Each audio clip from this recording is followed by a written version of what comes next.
So the useless housekeeper has finally decided to leave?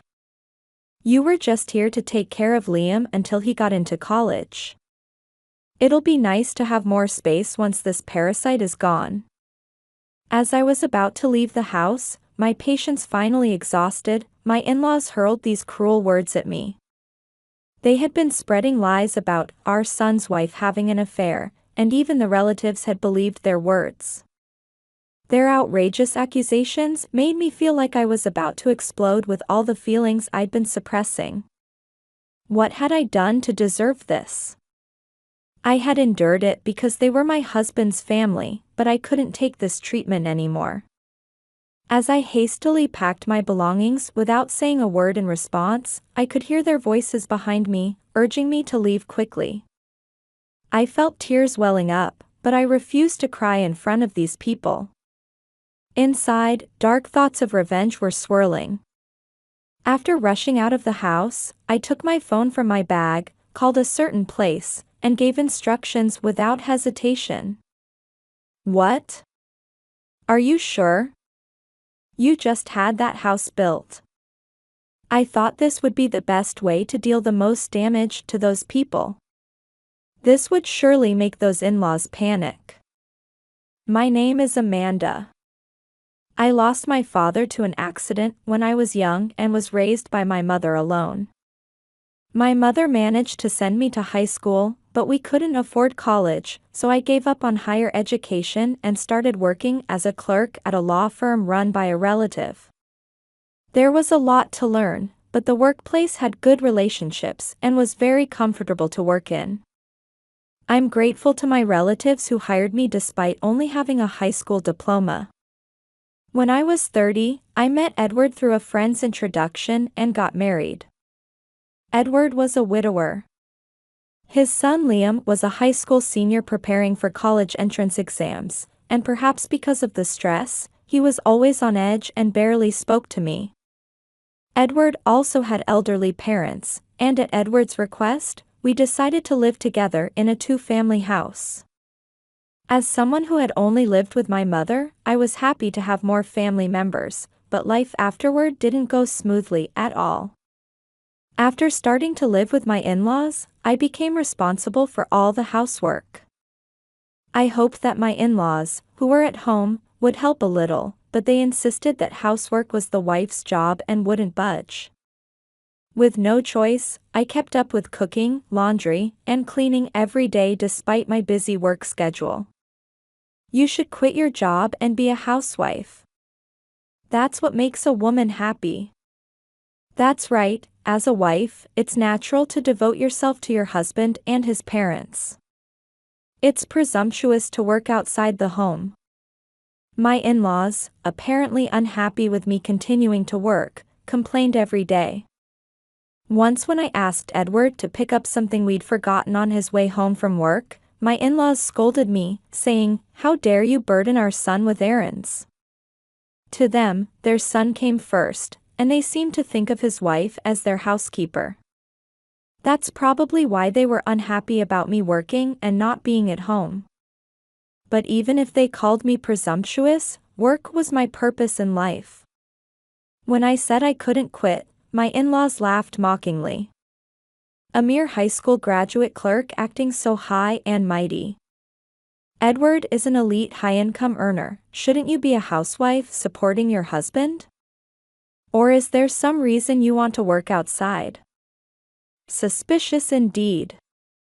Though their words were cruel, I had no intention of quitting my job no matter how much my in-laws criticized me. Hey, Liam, what's the meaning of this? I confronted Liam with certain documents. It was the bill for his phone usage, which had become surprisingly high last month. Looking at the details, it seemed he had been making in-app purchases in mobile games. What's the big deal? I couldn't get the items I wanted. This much should be fine. I had been worried that he was getting too absorbed in mobile games, and my concerns proved justified. My watching over him, thinking it might be a good stress relief from exam studies, had backfired. Far from apologizing to my questioning, Liam became defensive and insisted he had done nothing wrong. You say this much, but do you understand how much work it takes to earn this amount of money? This is way beyond pocket money. You need to reflect on this. Unable to overlook such a high charge, I scolded Liam severely. While Liam didn't talk back anymore, he glared at me before silently retreating to his room. He's not reflecting at all, I muttered to myself with a sigh. I wanted him to understand that as a high school student, he shouldn't carelessly spend his parents' money on in-app purchases, but Liam took a defiant attitude. And this incident spread to an unexpected place. Liam went crying to my in-laws about how I had scolded him. Hey, Amanda. Is it true you severely scolded Liam? That's because Liam spent too much money on mobile games. Don't you dare lecture my grandson, you outsider. Can't you let him have some stress relief? Someone with your poor education wouldn't understand, but that child is working hard on his entrance exams. Keep quiet. Apparently, they were very upset that I had scolded Liam. My in-laws berated me, telling me not to meddle. No matter how much I tried to argue, the two of them just shouted emotionally, making any discussion impossible. Liam, who was watching from the hallway, laughed at seeing me being told off. I'm sorry. I'll be more careful from now on. Good that you understand. Don't get carried away, you're just a wife. While I apologized to my in-laws on the surface, unable to argue anymore, inside I was filled with unresolved feelings. Later, when I passed Liam in the hallway, he said something unbelievable. Don't meddle with your poor education. I don't think of you as my mother at all. I really don't know why Dad married a woman like you. Liam spat out these words spitefully and left. There was no one in this house who recognized me as a family member. Why did everyone treat me so coldly?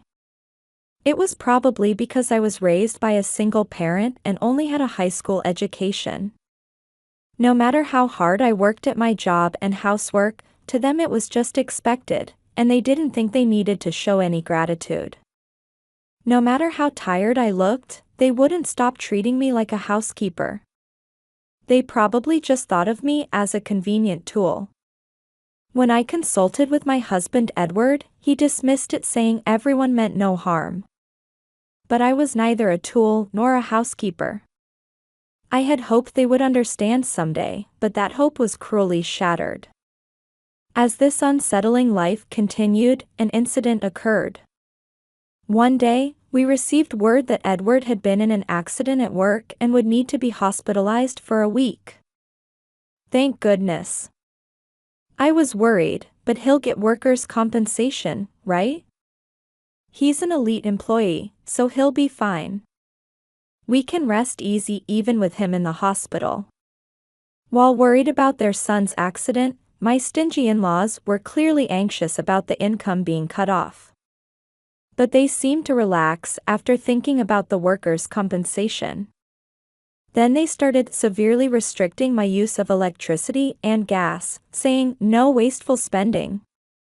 If they judged something even slightly wasteful, they would cut off the electricity and gas without discussion, even while I was using them. The shower was the worst. Wasting again. How long are you going to use that water? What a waste. Don't be extravagant, you parasite. When I tried to take a shower after coming home tired from work, they strictly limited my time to 5 minutes, and if I went even slightly over, they would bang on the bathroom door and yell at me to get out immediately. There was no way to relieve my daily fatigue, and I was fed up with living under what felt like constant surveillance. Beyond that, anything I used was called wasteful, and my meals, daily necessities, and even cosmetics were monitored by my in-laws. My in-laws' self-centered and insensitive behavior continued. When I was away at work, they would enter my room without permission under the pretext of checking for wasteful spending. While rummaging around, they found my old planner. Then they confronted me with it when I returned home. "What's this? Why are you going through my planner without permission? Give it back. Your panic is suspicious." What a woman. My father-in-law twisted his face and spat out those words. "Who's this Blake written here? You're not having an affair, are you?" The schedule book indeed had "Dinner with Blake" written in it. But that was the name of the director at the law firm where I worked. There was nothing improper about it. But even when I denied it, saying Blake wasn't that kind of relationship, my in-laws were determined it was an affair and wouldn't listen. My in-laws took this as a perfect opportunity to blame me and would call me an adulteress almost daily. Liam also believed their words and joined in, calling me a filthy slut with cruel words. During my husband's hospitalization, my position in the family got worse and worse. I knew that even if Edward returned home from the hospital, things wouldn't improve. What my in-laws and Liam didn't know was that there was an absurd reason for Edward's current hospitalization. A few days later, Liam's efforts paid off, and he apparently got accepted to his first-choice university. But I found out about this much later, and even then, through an unbelievable timing. My in-laws intentionally didn't tell me about it, and of course, this was to harass me. "What are you dawdling for? I told you today is Liam's celebration party." When I returned from work, there were many relatives gathered there. What's this about? Everyone's waiting. Hurry up and prepare the meal." My mother-in-law demanded I cook for a large group of people, completely blindsiding me who had just returned home. That's when I finally learned about Liam's acceptance celebration, and I had to start cooking immediately without even a moment to catch my breath. "See, I told you she's a useless wife. If we had known she was this kind of woman, we would never have allowed our son to marry her." She strictly scolds Liam just because he's a stepchild. She's a terrible woman. She should get divorced soon. While I desperately prepared the food, my in-laws earnestly told the relatives how incompetent a wife I was. They probably didn't tell me about Liam's acceptance celebration just to humiliate me in front of the relatives. Their childish behavior was so ridiculous it went beyond anger to amazement. Plus, it seems the wife is having an affair. Our son is being deceived. She desperately denies it, but one day we'll catch her and throw her out of this house. Because my in-laws spread lies about me having an affair, even the relatives believed their words. Their outrageous accusations made me feel like I was about to explode with all the feelings I'd been suppressing. What had I done to deserve this? I had endured it because they were my husband's family, but I couldn't take this treatment anymore. I understand your point. Since you clearly don't want such an incompetent wife, I'll prepare to leave soon. After the celebration party ended and all the relatives had left, I said this to my in-laws. "Oh, you've finally come to your senses?" My mother-in-law, who apparently really disliked me, smiled with pleasure. "So the useless housekeeper has finally decided to leave. Now that Liam has been accepted to university, we don't need you anymore. Thanks for your work until now. You were just here to take care of Liam until he got into college. It'll be nice to have more space once this parasite is gone. Did you really think someone with just a high school education could become part of our family?" The two of them burst out laughing. Their expressions were ugly and made me realize they would never change their ways. "That's enough. Thank you for everything until now." I didn't talk back and quickly packed my belongings. Behind me, I could hear their voices urging me to leave quickly. I felt tears welling up, but I was determined not to cry in front of these people. So I left with just the bare minimum of belongings. I thought I'd stay at a hotel for now and caught a taxi to tell them the destination. Inside, dark thoughts of revenge were swirling. In the car, I took out my phone from my bag and called a certain place. It was a real estate company, and I gave instructions without hesitation. I'm selling all of that land and building. What? Are you sure? You just had it built for 2 families to live together. Indeed, as they said, that house had been built recently. While it might seem crazy, I couldn't stay quiet after such treatment. I thought this would be the best way to deal the most damage to those people. This would surely make those in-laws panic. The next day, I immediately received a call from my in-laws. What is the meaning of this? Explain yourself right now. The two were furious on the phone. Probably first thing in the morning, a representative from the real estate company must have visited their home. And they must have learned that the house and building were being sold. How can you sell this house on your own? Did you steal the deed? We'll report you to the police right now. Be prepared.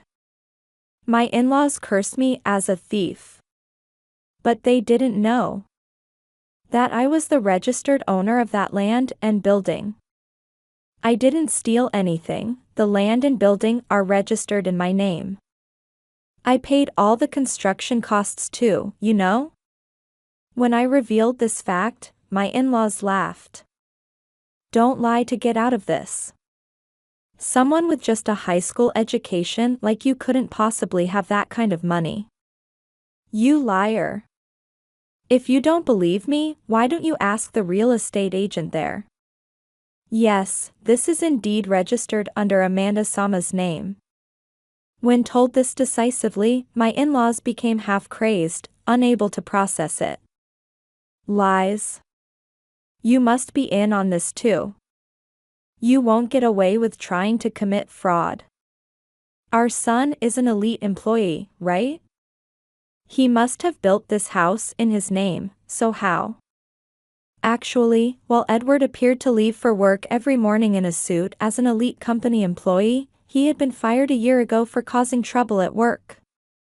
The trouble was a women's issue. Edward had been having affairs with multiple young women at the company. When HR found out about this, the company, which was strict about compliance, fired him for disciplinary reasons. Since then, Edward had been earning a small income from part-time work, but I was earning more than 90% of our living expenses. Neither my in-laws nor Liam knew that Edward had been fired. They had constantly insulted me, but in reality, their son Edward was the useless parasite. While I was angry at Edward for cheating and becoming unemployed, when he got down on his knees and begged for forgiveness, I gave him one last chance. That's why I had kept quiet about Edward leaving his company, but this had only reinforced my in-laws' view of me as the brain-dead wife who married their elite son. For someone with just a high school education. You're a liar. My in-laws stubbornly refused to believe my words. Seeing no progress, I let out a sigh. There was no point in continuing this argument. I'll mail you the documents later. You can judge whether it's true when you see them. Documents? What documents? Even you should understand what they mean when you see them. Excuse me. Saying this, I hung up unilaterally. Later, I sent an eviction notice along with my business card. It showed the name of the law firm where I worked, and the title before my name. That title was Attorney at Law. While I couldn't go to university due to family circumstances, I had passed the preliminary examination for the bar exam while working at the law firm and passed the difficult bar exam on my first try. In other words, I was a genuine lawyer. My in-laws called again after seeing my business card. Well, do you believe me now? Anyone can forge a business card? You adulteress must be trying to trick us. We'll know the truth if we ask Edward directly. Until then, we won't believe it. My in-laws said they were heading to Edward's hospital and told me to come too. Thinking this would be the final confrontation, I agreed. My in-laws were standing in front of the hospital with their arms crossed, looking indignant. Now your lies will be exposed. They still wouldn't believe what I said. I ignored my in-laws and headed to my husband's room. My in-laws hurriedly followed behind me. Edward? I'm coming in?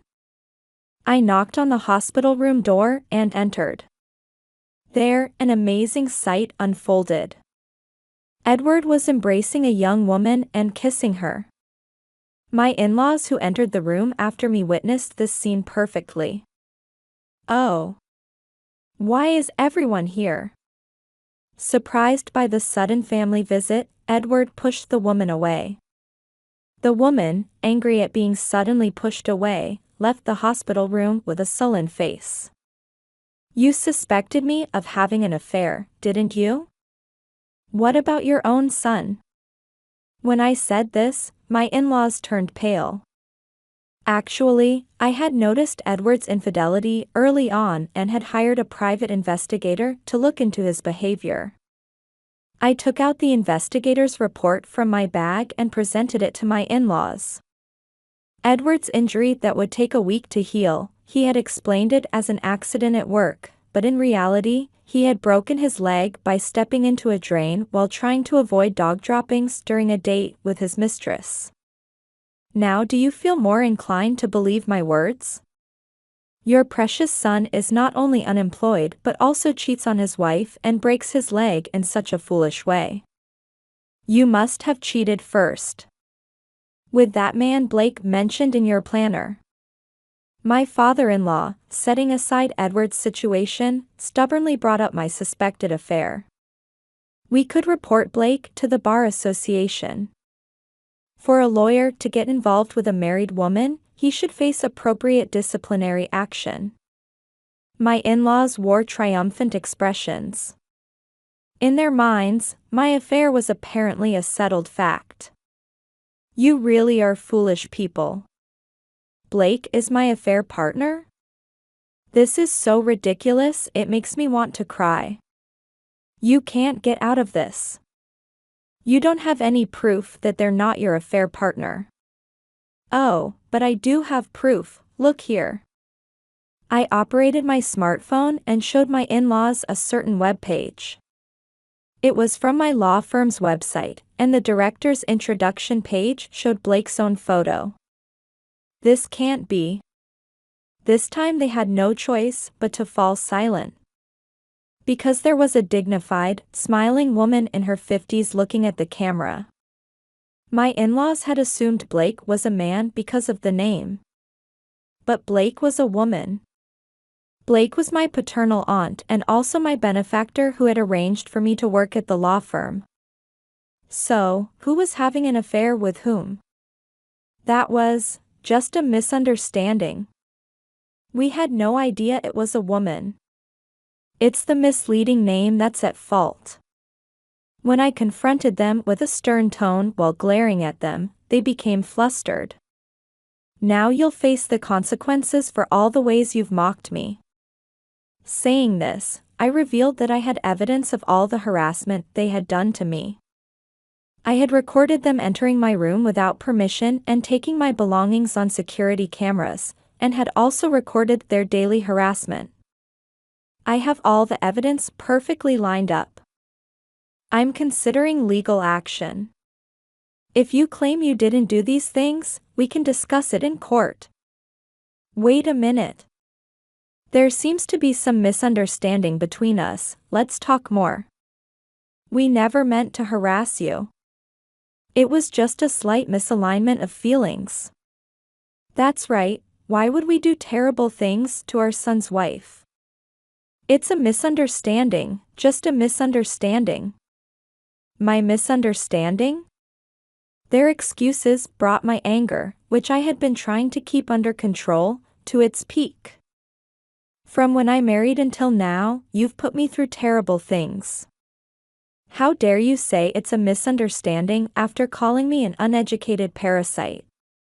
My in-laws were cowering at my intense demeanor.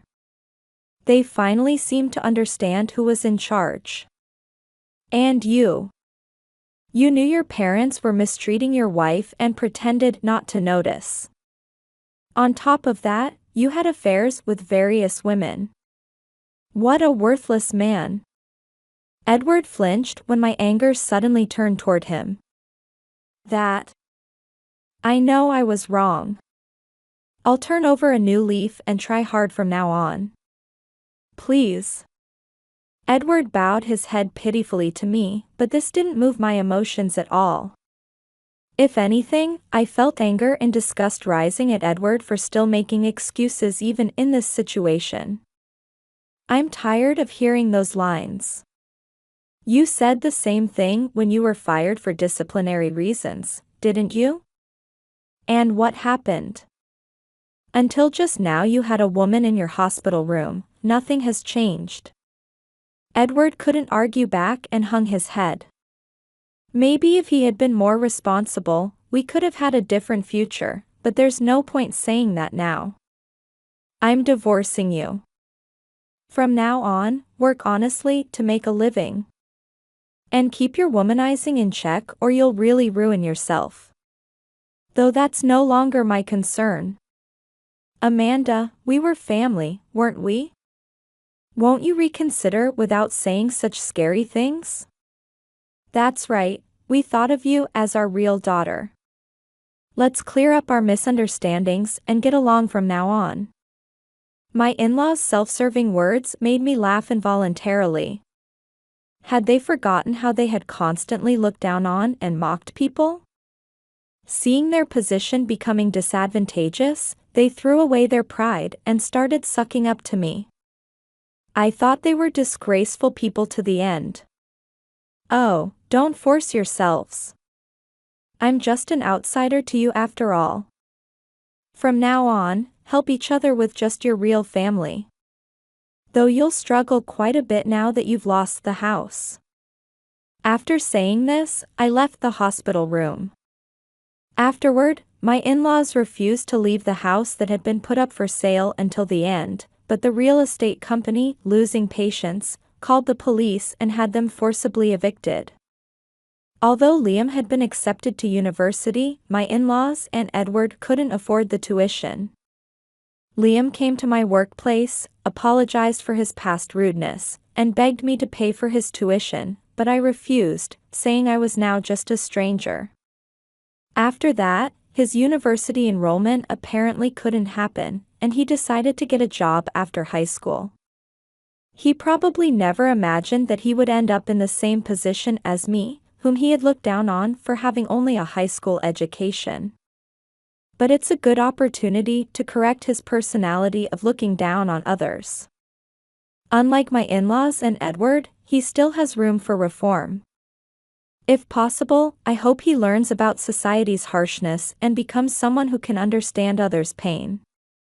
Afterward, I took civil action over the in-laws' harassment and my husband's infidelity in succession and managed to receive a small amount of compensation from Edward and my in-laws. After that, Edward and his family apparently moved into a small public housing unit. Not only Edward but also his elderly parents had to go to work, and Liam got a job at a small factory. My in-laws apparently tell people around them that the fish they let get away was big. Hearing this, I'm really glad I didn't reveal that I was a lawyer earlier. If they had known that I earned more than Edward, things would have become even more troublesome. I had no desire to become my in-laws' cash cow.